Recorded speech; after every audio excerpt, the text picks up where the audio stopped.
Welcome, guys. It's Raptor King. Just join me here now. I'm gonna do some 4 horror animated scary stories. So sit back and watch and enjoy, guys. This is gonna be kind of fun. This is my first video, so bear with me, please. Thank you, guys. Alrighty. When I was 19 years old in 1985 on New Year's Eve, a bunch of my friends and I went to a rooftop bar of a hotel.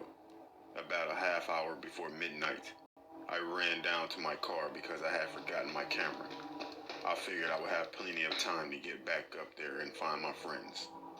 I grabbed my camera and I got into an elevator all by myself. About halfway up, the elevator started shaking and it stopped completely. Ooh, I was fuck trapped. that shit. I have No always had a way. problem with confined spaces. Nope. So this was not an ideal situation for me. Screw After a that. few minutes, everything went silent that was I going hate on elevators. outside. Then out of nowhere, No way. the elevator lights went out, and I started to hear children laughing. Oh my But this was fucking not god. the type of place where children would be. Screw My heart that started shit. beating faster and faster and harder and No harder. way. Then all of a sudden, I passed out. As I woke up, I noticed that I could not move or talk. I thought to myself, not sleep paralysis again. Then the light started to flicker on and off, and then all of a sudden, I see a black figure to the left of me, in the corner of the elevator, crouching down, smiling at me. Oh my god. I tried to scream, but nothing would Screw come that out. shit. That I is tried to fucking move, creepy. but I couldn't. No The way. guy came over the loudspeaker and told me there was an electrical short, and that he would have me out soon. There's a camera in the elevator, so to the security guard, it looked like I was just laying there. I guess they figured I was drunk, being that it's New Year's. Anyways, every attempt to scream or move Oh that my figure fucking would gosh, just start dude. laughing at me. I don't think so. Fuck This that whole shit. time the lights were flickering. Pardon my language. Then all of a sudden, Screw that crap. I can hear the huge crowds counting down for New Year's. 10. The dark figure is staring at me, and now with a menacing smile, with 10 fingers up. 9. He's still looking Oh at me my with god, 9 you get fingers closer. up, and he's moving closer. No way. 8. He was still looking at me with 8 fingers up, and he's closer. 7. Oh my The god. same thing. 6.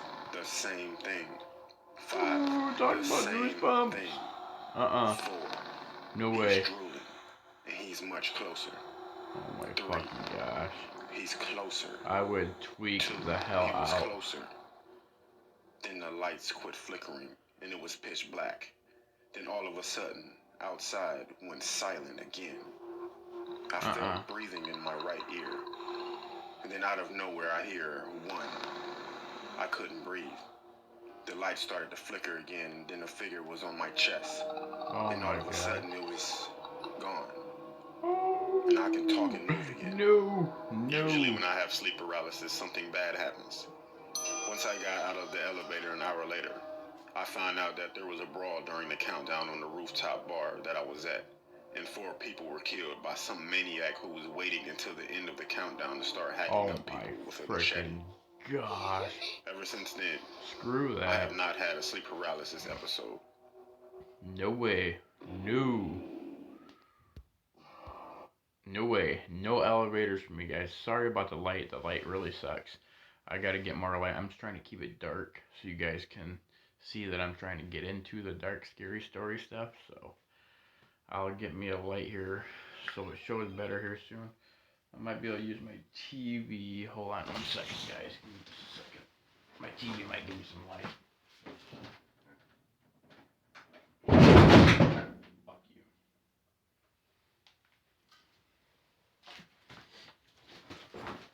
Oh, that's a little better. Alright. That's a little better. At least you can see a little bit better now. Alright, let's get on to the next video. I lived in a city in central Ohio that begins with a C and has a big college that I lived near. I attended a different college than the one I mentioned and made the 20-minute drive from the city to that college.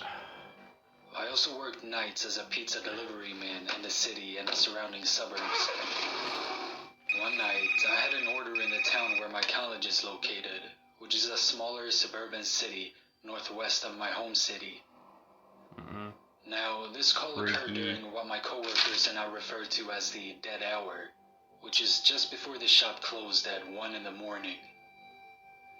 I begrudgingly took the pizzas, got in the car, and plugged the address into the GPS. I noticed that the house was located off on a back road in what looked like a sparsely populated area.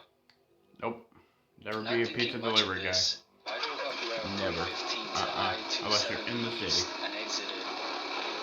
After passing through downtown, the cemetery, and the college, I drove through some sub-developments and then onto a smaller road where the house was located. The GPS notified me that I had arrived to my destination, but to my surprise, the house was boarded up. I noticed that there was a small shed. Sorry in the about back the of lights, guys, house flashing that had a on and small off. Please, window. if you have seizures, do not watch this video. There was a flickering light in the window. I didn't know the lighting was going to be off now. Let me At this point, almost every red flag had gone off in my head, but I knew my hard-ass boss would be pissed if I wimped out on this delivery, so I proceeded towards the shed. As I got closer to the shed, I heard a rustling in the bushes next to the driveway. Oh, hell no. Then I heard a man kiss whisper, my ass. 45. At that point, a man jumped out of the bushes and 2 other men jumped out of the shed. They were carrying knives and were wearing these long robes and white masks. I made it back to the car. I'd throw the pizza and I would run their asses over. I'd get in the car and run their asses over. As I escaped, I could run. see Put it standing in the middle forward. of the road. Drive, bro. I probably drove 90 miles per hour on the way back. What the hell you run away for? Drive 90 miles an hour towards them. Hit their ass. Run them bitches After over. explaining everything to them, we contacted the police and dispatched a few officers to the house. Screw that. Nope. When they got there, the assailants were gone. They found No some way. drug paraphernalia in the shed. I would have ran their asses and some over. weird torture equipment.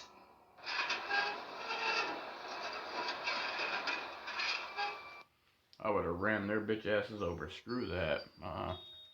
No way. I was on a road trip with my friend Tom throughout upstate New York. On our second night of driving, we were taking some peaceful back road through the woods because we were tired of the noisy highway.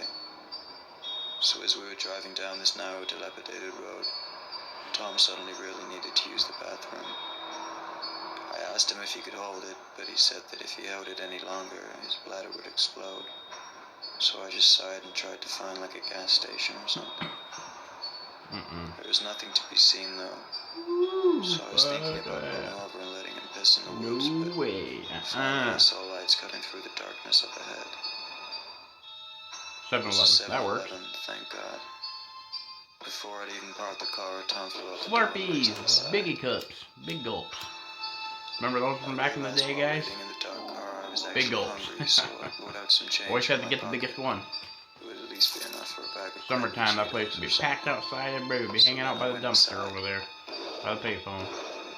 As I was walking through the store examining everything on the shelves, I felt a tingly feeling on my neck. No, well, Like screw I was you. being watched. I turned around and saw a bearded man in a yellow suit Whoa. casually slip into the other aisle. I would have decked him right across I the rolled face. my eyes, picked up a bag of Cheez-Its, No way. purchased them, and walked out back to my car, looking at the dark woods behind the 7-Eleven. Tom had been gone forever, so I texted him and he told me he was just finishing taking a huge shit, which was classic Tom. I was just crunching on my Cheez-Its when I heard somebody go, "Psst. Psst." I quickly looked around but saw nobody. Over here. Oh, screw you. Finally, I spotted a man. I'd box him right in his golden teeth. In the dark woods. Yellow His teeth, no face teeth, was I don't give a dirty. shit. Orange teeth, He had whatever the glassy hell the color eyes. they are. I'd break We his damn stood teeth out staring of at his each other mouth. for what seemed like the longest time, until he No said, way. "Come over here. I'd be like, no, you go that way. Show you something." Yeah. Hell no. I got in my car and locked Hell the no. doors, texting Tom to hurry the fuck up. Fucking tax support. Get I told him there was drive, a freaking motherfucker. weirdo outside the car Leave the and he was sucker in all there. like, Yeah, on his own. right over. Bye-bye, peace. Later on, he walked out the doors and climbed into the car, and I hit the gas to get his Yeah, and he's not even nervous or man. Screw him. I would have taken off. I'd be like, bro, you're on your own. As we were driving, I looked back. I'd be like, you walk 2 miles, you on me up with me. and saw 3 cloaked, bulky men standing in the trees surrounding the 7-Eleven. Needless to say, I would have reversed it and ran their bitch ass down. Run their butts over. Find out. No way. Screw that. Ooh, my name is Yusuf. Scary stuff. I'm 21 years old. A few weeks ago, my parents decided to go to Lebanon for a few days while I stayed home. I was happy to have a few days to myself. Right. So I decided to drive to the lake, which my family went camping at when I was small. It was remote, surrounded by trees, and barely anyone goes there. I decided to stay for one night, though. As I got there, I decided to dare myself into skinny dipping since I was alone. Sure, why not? To be honest, it was quite refreshing and relaxing. As it was getting dark, I took out some firewood to dry up with a campfire and got my lunch. That night, I dared myself into sleeping naked under my towel as I would never get another chance like this. As I woke up, why not? I was shocked. My towel was gone. I couldn't find my clothes either. I felt scared as Unless this that was meant a I girl, was man, in the woods. To my luck, my car keys weren't stolen, so I decided to get home. However, since I was staying for one night, I didn't bring any extra clothes. Oh, you're driving butt-ass naked, buddy. I had to drive on those barely used roads to avoid any exposure to the public. It was a bumpy ride, naked. but it was worth it. After a few hours, I saw a man in the distance near the road. He tripped and hit his head on a rock. Despite my condition, I knew I needed to stop and give him some help. Yeah. But as I saw him, I realized he was wearing the same clothes I wore yesterday. I got out to ask if he's okay, but he didn't move. As I got closer, he grabbed my hand and looked at me. Whoa. He had wide eyes and a huge terrifying Screw that smile. shit. Get the hell out of there. That's why you don't stop. I was more scared than I like to admit. I quickly got in my car and drove away. I managed to get home by sunset, and it took me a few minutes to get the balls to run to my front door. I have no return to the Smiley face. and his smile haunted me ever since. Fuck that. No way. Alright guys, that was the first one. I hope this video is okay. I know there's some swearing, I probably talk too much. Like I said, it's going to take a few videos for me to get things down packed, but the links will be in the description down below. Please subscribe, you know, hit me up. Please show me some love. Alright. Thank you guys. Peace.